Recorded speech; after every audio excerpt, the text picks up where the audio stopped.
Hello friends, डेनी classes में आपका स्वागत है। दोस्तों, राजस्थान की ज्योग्राफी में राजस्थान की नदियां हम देख रहे हैं। पिछली क्लास में हमने राजस्थान की नदियों में अरब सागर में गिरने वाली नदियां, बंगाल की खाड़ी में गिरने वाली नदियां और आंतरिक जल प्रवाह की नदियां, तीनों की मैंने आपको शानदार ट्रिक बताई थी। ट्रिक के साथ बताया था कि इसको कैसे याद करना है। आज हम अरब सागर में गिरने वाली सारी नदियों के बारे में देखने वाले हैं। पिछले क्लास में भी हमने माही नदी देख ली थी, उसको भी रिपीट कर लेंगे, रिवीजन कर लेंगे। अरब सागर में जो जो नदियाँ गिरती हैं उनके बारे में आज अच्छे से देखने वाले हैं। बीच बीच में मैं आपको ट्रिक भी बताता रहूँगा ताकि आपके अच्छे से ध्यान हो जाए, कभी भूलो नहीं। अरब सागर में गिरने वाली नदियों की हम बात करें तो मैंने आपको ट्रिक बताई थी कि अरब सागर में माही की शोभ जा सालू। अरब सागर में माही मतलब महेंद्र सिंह धोनी की कोई शॉप है, वहाँ किसको जाना है? शालू को जाना है।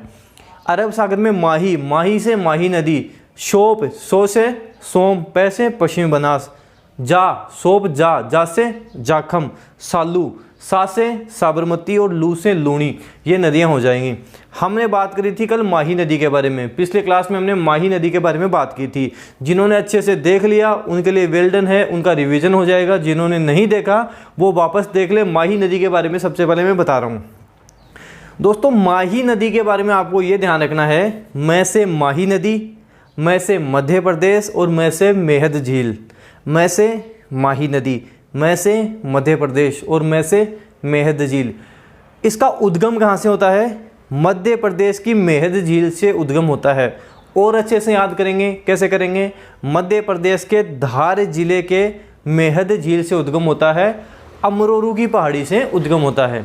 तो इसको पूरा ऐसे याद रखना है आपको, मध्य प्रदेश के धार जिले के अमरोरू की पहाड़ियों से मेहद झील से इसका उद्गम होता है। इतना ध्यान रखना, मैं से माही नदी, मैं से मध्य प्रदेश और मैं से मेहद झील, ये हमको ध्यान रखना है। इसकी कुल लंबाई कितनी है? तो इसकी कुल लंबाई 576 किलोमीटर है। 576 किलोमीटर इसकी कुल लंबाई है। राजस्थान में इसकी कुल लंबाई 171 किलोमीटर है। ये भी आपको ध्यान रखना है। कुल लंबाई 576, राजस्थान में 171 किलोमीटर इसकी कुल लंबाई है। इसको वागड़ की गंगा, वागड़ क्यों? क्योंकि ये दक्षिण वाला क्षेत्र है, बांसवाड़ा डूंगरों, इसको हम वागड़ कहते हैं। तो वागड़ की गंगा, कांठल की गंगा, वागड़ की गंगा, कांठल की गंगा, आदिवासियों की गंगा। इस क्षेत्र में ज़्यादा आदिवासी रहते हैं इसलिए आदिवासियों की गंगा। दक्षिणी राजस्थान की स्वर्ण रेखा, रटने की जरूरत नहीं है। दक्षिण राजस्थान में बहेगी तो दक्षिण राजस्थान की स्वर्ण रेखा कहलाएगी। दक्षिण राजस्थान की स्वर्ण रेखा, दक्षिण राजस्थान की गंगा आदि नामों से जाना जाता है। वागड़ की गंगा, कांठल की गंगा, आदिवासियों की गंगा, दक्षिणी राजस्थान की स्वर्ण रेखा, दक्षिण राजस्थान की गंगा आदि नाम से जानते हैं। उद्गम हमने करवा दिया। राजस्थान में कहाँ से प्रवेश करेगी? तो राजस्थान में दक्षिण में नीचे बांसवाड़ा का खांदू गांव है, बांसवाड़ा के खांदू गांव से राजस्थान में प्रवेश करेगी। और बोरखेड़ा बांसवाड़ा लोहरिया गांव, बोरखेड़ा बांसवाड़ा में लोहरिया गांव, जहां पे इस पे माही बजाज सागर बांध बना हुआ है। Very very important, Mahi Bajaj Sagar बांध बोरखेड़ा बांसवाड़ा लोहरिया गांव में बना हुआ है, जो राजस्थान का सबसे लंबा बांध भी है। माही बजाज सागर बांध राजस्थान का सबसे लंबा बांध है, ये हमने देख लिया। ये जो माही बजाज, ये बजाज है, ये जमनालाल बजाज के ऊपर इसका नाम पड़ा है। जमनालाल बजाज, जिसे गांधी जी का 5वां पुत्र भी कहते हैं। कैसे याद रखेंगे? जमनालाल में कितने अक्षर हैं? 5। तो गांधी जी का 5वां पुत्र जमनालाल बजाज, ये हमको ध्यान रखना है। उसके बाद में इस नदी के बारे में हम बात करें, माही नदी के बारे में बात करें, राजस्थान में प्रवेश करी। उसके बाद में ये उल्टे यू आकार में बहती हुई डूंगरपुर में प्रवेश करेगी, जहाँ पे त्रिवेणी संगम होता है। 3 नदियों का संगम होता है, सोम, माही और जाखम, जिसे त्रिवेणी संगम के नाम से जानते हैं। और जहाँ प्रतिवर्ष माघ पूर्णिमा को बेणेश्वर मेला लगता है, जिसे आदिवासियों का कुंभ कहा जाता है। एग्जाम में पूछा जाता है आदिवासियों का कुंभ किसे कहते हैं? बेणेश्वर मेला। कहाँ लगता है? डूंगरपुर में, बेणेश्वर में। सोम, माही और जाखम नदियों का जहाँ संगम होता है वहीं लगता है माघ पूर्णिमा को। तो आदिवासियों का कुंभ बेणेश्वर मेला कब लगता है? माघ की पूर्णिमा को, ये हमको ध्यान रखना है। अब ये बांसवाड़ा से प्रवेश करी, वापस जाके डूंगरपुर में आके नीचे माही नदी, मैं से माही नदी और मैं से गुजरात का महिसागर जिला, महिसागर जिले में खंबात की खाड़ी में जाकर गिर जाएगी। जब ये गुजरात में प्रवेश करेगी, महिसागर जिले में प्रवेश करेगी, तो महिसागर जिले में ही इस पर कडाना बांध बना हुआ है। वेरी वेरी इंपॉर्टेंट है, ये भी ध्यान रखना है। कडाना बांध बना हुआ है। गांव की बात करें तो सलकारी गांव में इस पे कडाना बांध बना हुआ है। महिसागर जिला, सलकारी गांव, जहां इस पे कडाना बांध बना हुआ है। और आगे चलकर ये खंबात की खाड़ी में गिर जाती है। आगे चलकर ये नदी खंबात की खाड़ी में जाकर गिर जाती है। एग्जाम में पूछा जाता है ऐसी कौन सी नदी है जो कर्क रेखा को 2 बार पार करती है, तो ये माही नदी है जो बांसवाड़ा में प्रवेश करके उल्टे यू आकार में बहती हुई कर्क रेखा को 2 बार पार करती है। ये भी हमको ध्यान रखना है। माही नदी की सहायक नदियां कौन कौन सी हैं? तो माही नदी की सहायक नदियां सोम और जाखम तो होंगी, क्योंकि त्रिवेणी संगम हुआ था, ये हमने देखा था। तो सोम, जाखम, अनास, चाप और मोरान, ये इसकी सहायक नदियां हैं। सोम, जाखम, अनास, चाप, मोरान, ये इसकी सहायक नदियां हो जाएंगी। अनास और चाप ऐसी नदियां हैं जो इसमें बाईं ओर से मिलती हैं, बाकी सारी नदियां इसमें दाईं ओर से मिलती हैं। ये हमारे पास हो गया माही नदी के बारे में। माही नदी के बारे में जो जो एग्जाम में पूछा जाता है सारा सब कुछ हमने यहाँ पर देख लिया। पिछले वीडियो में भी मैंने आपको ये सारा सब कुछ बताया था। तो माही नदी के बारे में यहाँ पे हमारे पास सब कुछ हो गया। अब हम बात करते हैं, मैंने बताया था अरब सागर में माही की शोभजा चालू, सो से सोम, और सोम और जाखम दोनों हम साथ ही देख के चलेंगे। सोम नदी और जाखम नदी दोनों को हम साथ देखकर चलेंगे। सोम नदी के बारे में हमको ज़्यादा ध्यान नहीं रखना, इतना ध्यान रखना इसका उद्गम बिछमेड़ा की पहाड़ियों से होता है। बिछमेड़ा की पहाड़ियों से इसका उद्गम होता है। खेरवाड़ा, उदयपुर, ऋषभदेव के निकट बिछमेड़ा की पहाड़ियां हैं जहां से इसका उद्गम होता है। सोम गांव के निकट ये बिछमेड़ा की पहाड़ियां हैं जहां पे सोम नदी का उद्गम होता है। जब भी जीके याद करो तो थोड़ा थोड़ा याद करने की कोशिश करो। सोम नदी का उद्गम कहाँ से होता है? बिछमेड़ा की पहाड़ियों से होता है। कहाँ है? खेरवाड़ा, उदयपुर में, ऋषभदेव के निकट, सोम गांव में। थोड़ा थोड़ा याद करो, फिर उसको धीरे धीरे बढ़ाओ, याद रहेगा आपके। तो उदयपुर से इसका उद्गम हो गया। फिर उदयपुर से दक्षिण पूर्व में ये बहती हुई आगे चलकर बेनेश्वर में माही नदी से मिल जाती है। अभी हमने देखा था माही नदी से मिलती है, तो आगे चलकर बेनेश्वर डूंगरपुर में ये माही नदी से जाकर मिल जाती है। इतना आपको ध्यान रखना है। इसकी सहायक नदियों की हम बात करें तो जाखम इसकी सहायक नदी हो जाएगी, टिड्डी इसकी सहायक नदी हो जाएगी, गोमती इसकी सहायक नदी हो जाएगी, और सारनी। तो जाखम, टिड्डी, गोमती और सारनी इसकी सहायक नदियां हो जाएंगी। सोम नदी के बारे में हमको इतना ध्यान रखना है। अब हम बात करते हैं जाखम नदी के बारे में। जाखम नदी के बारे में कुछ ध्यान नहीं रखना, बस इतना सा ध्यान रखना, जाखम को हम जखम बोलेंगे। जखम कैसा? जखम छोटा सा, ऐसे बोलना, जखम छोटा सा, कमाई सूकली। मतलब हमारे जखम है वो छोटा सा ही है, लेकिन कमाई सूकली है। इतना ध्यान रखना, जाखम नदी लाइफ में कभी नहीं भूलोगे। कैसे? जखम छोटा सा, छोटा सा से होगी छोटी सादड़ी। प्रतापगढ़ की तहसील है छोटी सादड़ी। छोटी सादड़ी के निकट पहाड़ियों से इसका उद्गम होता है। प्रतापगढ़, उदयपुर और डूंगरपुर में बहती है। डूंगरपुर में आगे चलकर सोम नदी में जाके मिल जाती है। बेनेश्वर में सोम नदी में जाकर मिल जाती है। इसकी सहायक नदियां कौन कौन सी हैं? तो इसकी सहायक नदियां मैंने क्या बोला? कमाई, सूकली। तो करमाई और सूकली इसकी सहायक नदियां हैं। बस जाखम नदी के बारे में इतना ध्यान रखना है और कुछ ध्यान नहीं रखना। अब हम बात करते हैं दोस्तों पश्चिमी बनास नदी के बारे में। पश्चिम बनास नदी के बारे में जो जो इंपॉर्टेंट है वो चीज़ देख के चलते हैं। पश्चिमी बनास का दोस्तों हम स पकड़ेंगे, इस स से हम सब कुछ याद कर लेंगे। स से सिरोही, अर्थात सिरोही से इसका उद्गम होता है। सिरोही के दक्षिण में एक गांव है सानवरा। स से सिरोही, स से ही सानवरा। सिरोही के दक्षिण में नया सानवरा गांव के निकट अरावली की पहाड़ियों से इसका उद्गम होता है। स से सब कुछ याद कर लेंगे, ये इसका उद्गम हो गया। सिरोही के दक्षिण में नया सानवरा गांव के निकट अरावली की पहाड़ियों से इसका उद्गम हो गया। आगे चलकर ये गुजरात में बहती है। गुजरात में मैंने क्या बताया? पश्चिमी बनास। तो बनासकांठा, गुजरात का जिला है बनासकांठा। आगे चलकर बनासकांठा में बहती है और कच्छ का रन, जिसे हम लिटिल रन भी बोलते हैं, वहां जाकर ये विलुप्त हो जाती है। वहां जाकर ये नदी विलुप्त हो जाती है। गुजरात का डीसा शहर इसी नदी के किनारे स्थित है। गुजरात का डीसा शहर इसी नदी के किनारे स्थित है। अब इसकी जो सहायक नदियां हैं, काफी सारी इसकी सहायक नदियां हैं, उसकी मैं आपको ट्रिक बताऊंगा। उस ट्रिक से आपके सब कुछ याद हो जाएगा। ध्यान से सुनना, जो ट्रिक है काफी काम की ट्रिक है। आपको बस इतना बोलना है, पश्चिमी बनास नदी में खारी सी ककड़ी सेव बलराम सू गोकल ली। पश्चिमी बनास नदी में खारी सी ककड़ी सेव है, किसके पास है? बलराम। और बलराम सू किसने ली? गोकल ने ली। बस इतना बोलना, पश्चिमी बनास नदी में खारी सी ककड़ी सेव बलराम सू गोकल ली। पश्चिमी बनास नदी में खारी तो खारी नदी, सी सीपू, ककड़ी कुकड़ी नदी, सेव सेवरन नदी। पश्चिमी बनास नदी में खारी सी ककड़ी सेव, बलराम बलराम नदी, सू सूकली नदी, बलराम सू गोकल गोकल नदी। ये सारी इसकी सहायक नदियां हैं। सूकली नदी मैंने बताया था पश्चिमी बनास में स इम्पोर्टेंट है, तो सूकली नदी ही इसकी प्रमुख सहायक नदी है।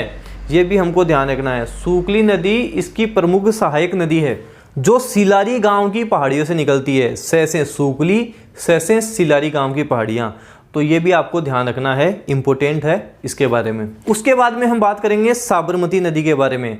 ये जो साबरमती नदी है ये गुजरात का साबरकांठा जिला है। साबरकांठा जिले में बहकर, गुजरात में बहकर आगे चलकर खंबात की खाड़ी में गिर जाती है। गुजरात का साबरकांठा जिला आगे गुजरात में बहकर खंबात की खाड़ी में जाकर गिर जाती है, ये हमको ध्यान रखना है। उद्गम कहाँ से होता है? इसका उद्गम उदयपुर की तहसील है कोटड़ी तहसील, कोटड़ी तहसील से निकलकर अरावली की पहाड़ियों से जाते हुए आगे चलकर खंबात की खाड़ी में जाकर गिर जाती है। गुजरात की ये प्रमुख नदी है, गुजरात की प्रमुख नदी है। इसकी सहायक नदियाँ कौन सी हैं? ट्रिक बता रहा हूँ, ध्यान रख लेना। वैसे भी कमी है, अगर बिना ट्रिक के ध्यान रखो तो भी अच्छी बात है। ट्रिक क्या है? साबरमती वैसे मैं हवा, बस इतना ध्यान रख लेना। साबरमती वैसे मैं हवा, साबरमती वैसे मैं हवा, साबरमती वैसे, वैसे वेतरक, से सही, वैसे मैं से मेशवा, है से हतमती और वा से वाकल। वापस देखते हैं, साबरमती वैसे में हवा, वैसे वेतरक, से सेई, में से मेशवा, हवा, है से हतमती और वा से वाकल। ये इसकी प्रमुख सहायक नदियां हैं। साबरमती आश्रम महात्मा गांधी द्वारा स्थापित आश्रम, वो भी इसी नदी के तट पर है। साबरमती आश्रम महात्मा गांधी द्वारा स्थापित आश्रम, वो भी इसी नदी के तट पर स्थित है। ये भी हमको ध्यान रखना है। इसकी जो एक नदी है सेई नदी, ये उदयपुर के पादरना गांव से निकलती है। और जो सेई बांध है, सेई नदी पर जो सेई बांध है, उसका जल सुरंग द्वारा जवाई बांध में लाया जाता है। ये भी ध्यान रखना है, एग्जाम में पूछ लिया जाता है। अब हम बात करते हैं दोस्तों लूनी नदी के बारे में। वैसे लूनी नदी की भी बात करें, तब जब मैंने आपको पश्चिमी मरुस्थलीय प्रदेश बताया था, उसमें मैंने लूनी नदी आपको सब कुछ बताया था। वापस बता रहा हूँ, जिन्होंने पहले वीडियो देखे हैं उनका रिवीजन हो जाएगा, जो नहीं देखे वो वापस अच्छे से देख लें। मेरी कोशिश रहेगी वीडियो देखते देखते आपके याद भी रहे। लूनी नदी की बात करें तो लूनी नदी नाग पहाड़ अजमेर से निकलती है। नाग पहाड़ अजमेर से निकलती है, जहां इसको सागरमती नदी कहा जाता है। जब पुष्कर से आने वाली सरस्वती नदी इसमें मिल जाती है, उसके बाद इसे लूनी नदी कहा जाता है। नाग पहाड़ अजमेर से निकलती है, जहां इसे सागरमती नदी कहा जाता है। पुष्कर से आने वाली सरस्वती नदी के मिलने के बाद इसे हम लूनी नदी कहते हैं। लूनी नदी को लवणवती नदी, आदि खारी, आदि मीठी नदी, पश्चिमी राजस्थान की गंगा, मारवाड़ की गंगा, रेगिस्तान की गंगा, पश्चिमी राजस्थान की सबसे लंबी नदी आदि नामों से जाना जाता है। लवणवती नदी, आदि खारी, आदि मीठी नदी, पश्चिमी राजस्थान की गंगा, मारवाड़ की गंगा, रेगिस्तान की गंगा, पश्चिमी राजस्थान की सबसे लंबी नदी आदि नामों से इसको हम जानते हैं। इसकी कुल लंबाई 495 किलोमीटर है। कुल लंबाई 495 किलोमीटर है। राजस्थान में इसकी लंबाई 330 किलोमीटर है, अर्थात लगभग 67% ये राजस्थान में बहती है। कुल लंबाई 495, राजस्थान में 330, लगभग 67% ये राजस्थान में बहती है। कालिदास ने लूनी नदी को अंतःसलीला नाम से पुकारा है। एग्जाम में पूछा गया प्रश्न है, कालिदास ने लूनी नदी को किस नाम से पुकारा? तो अंतःसलीला नाम से पुकारा है। जालोर जिले में लूनी नदी का प्रवाह क्षेत्र रेल या नेहड़ा, या जिसको हम नेड़ा भी बोलते हैं, तो जालोर जिले में लूनी नदी का जो प्रवाह क्षेत्र है वो रेल या नेड़ा कहलाता है। अब ये राजस्थान के कौन कौन से जिलों में बहती है उसकी ट्रिक बता रहा हूँ। ट्रिक से आपके सब कुछ याद हो जाएगा। ध्यान रखना है हमको, अब ना जा जोधा पाली, अब ना जा जोधा पाली, बस इतना ध्यान रखना है। ऐसे अजमेर, बैसे बाड़मेर, अब ना से नागौर, अब ना जा से जालोर, जोधा जोधपुर और पाली से पाली। इन 6 जिलों में ये बहती है, ये हमको ध्यान रखना है। बालोतरा बाड़मेर तक इसका जल मीठा रहता है, आगे चलकर इसका जल खारा हो जाता है, इसलिए हम इसको आधी खारी आधी मीठी नदी कहते हैं। बालोतरा बाड़मेर तक इसका जल मीठा होता है, आगे चलकर इसका जल खारा हो जाता है। दोस्तों, लूणी नदी के किनारे तिलवाड़ा बाड़मेर में पशु मेला लगता है, जो पश्चिमी राजस्थान का सबसे बड़ा पशु मेला है। मल्लीनाथ जी का पशु मेला लगता है तिलवाड़ा बाड़मेर में, जो पश्चिमी राजस्थान का सबसे बड़ा पशु मेला है। राजस्थान का सबसे बड़ा पशु मेला कौन सा है? तो जो परवसर नागौर में तेजाजी पशु मेला लगता है वो राजस्थान का सबसे बड़ा पशु मेला है, हमको ध्यान रखना है। लूणी नदी की सहायक नदियां कौन कौन सी हैं? लूणी नदी की सहायक नदियां कौन कौन सी हैं? ट्रिक बता रहा हूं, ध्यान रखना। बाज सासू मिली, किसी की नई नई शादी हुई है, उसको हम पूछ रहे हैं तेरे को कैसी सासू मिली, तो वो बोल रहा है बाज सासू मिली। बाज सासू मिली, साथ साथ याद रखना जो, जैसे कोई अपने को बोल रहा है कैसी सासू मिली, बाज सासू मिली, अपन उसको बोलते हैं जो। बाज सासू मिली, बाज से बांडी, जैसे जवाई, सास से सागी, सू से सुगड़ी, मिली, मी से मीठड़ी और ली से लीलड़ी। बाज, बा से बांडी, जैसे जवाई, सासू, सास से सागी, सू से सुकड़ी, मिली, मी से मीठड़ी और ली से लीलड़ी। मैंने जो अलग क्यों बोला? जो से जोजड़ी, जोजड़ी एकमात्र ऐसी नदी है जो लूणी नदी में पश्चिम से आकर मिलती है, ये अलग से ध्यान रखना है। जोजड़ी एकमात्र ऐसी नदी है जो लूणी नदी में पश्चिम से आकर मिलती है, ये हमको अलग से ध्यान रखना है।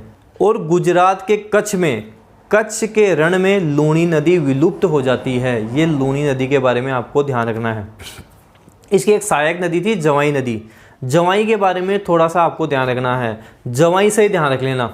जवाई कैसा होना चाहिए? बाली जैसा होना चाहिए, हट्टा कट्टा, बाली जैसा होना चाहिए और गोरा होना चाहिए, बस इतना ध्यान रखना। जवाई बाली जैसा होना चाहिए और गोरा होना चाहिए।